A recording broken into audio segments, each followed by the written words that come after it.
రైతు తన పంట చేతికొచ్చిన సందర్భంగా సంతోషంతో పండగ జరుపుకుంటున్నాడు. అదే సమయంలో అటువైపుగా బుద్ధుడు రావడం జరిగింది. తన సంబరాలకు అంతరాయం కలిగిస్తూ చేతిలో భిక్షా పాత్రతో తన ముందు నిలబడిన బుద్ధుడిని చూసి రైతుకు కోపం వచ్చింది.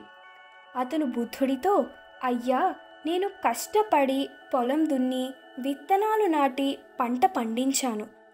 దానివల్ల నాకు ఈ ఆహారం సమకూరింది. మీరు కూడా ఏదైనా పని చేసుకుని బ్రతకవచ్చు కదా, ఇలా యాచిస్తున్నారెందుకు అన్నాడు.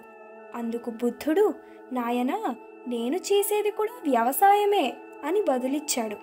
అయితే మరి మీ ఎద్దులు ఏవి, విత్తనాలు ఎక్కడా, నాగలి ఏది అని ప్రశ్నించాడు ఆ రైతు.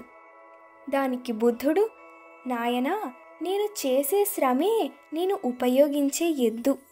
నా మనస్సు అనే పగ్గాలతో నేను దానిని నడిపిస్తున్నాను. ధర్మం అనే పిడి సహాయంతో నేను ఆ పగ్గాలు పట్టుకున్నాను. శ్రద్ధ అనే పరికరంతో నేను ఆ ఎద్దును అదిలిస్తున్నాను.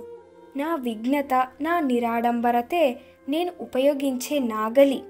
ఆ నాగలితో దున్నుతూ మాయా అనే కలుపు మొక్కలను తీసేస్తున్నాను. విశ్వాసమే నేను నాటే విత్తనాలు.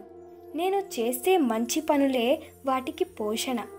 ఇలాంటి వ్యవసాయం వల్ల నేను అన్ని దుఃఖాలను నశింపజేసే నిర్వాణం అనే శాశ్వతమైన ఫలాల్ని పండిస్తున్నాను అని సమాధానం ఇచ్చాడు. గౌతమ బుద్ధుడి ఆ బోధనలోని అంతరార్థం తెలుసుకున్న ఆ రైతుకు పరమానందం కలిగింది. అతడు భక్తితో నమస్కరించి ఒక బంగారు పాత్రలో పరమాన్నం తెచ్చి బుద్ధుని పాదాల వద్ద సమర్పించాడు.